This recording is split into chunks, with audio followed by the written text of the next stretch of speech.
சுகமான சுமையாய் இரு கையில் ஏந்தி தாலாட்டுவேனே.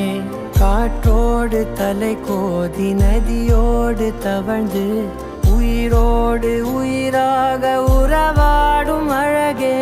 பனியோடு விளையாடி மலரூஞ்சலாடி கரை வந்து தமிழ் பேசும் இரு கால் வெண்ணிலவே. சிறகாக உன்னை நான் ஏந்தி செல்வேன், சினுங்காமல் உன்னை நான் பார்த்து கொள்வேன். ஒரு கோடி இன்பங்கள் உன்னை பார்த்த நொடியில், நான் வாழும் நாள் மட்டும் நீ எந்த மடியில்.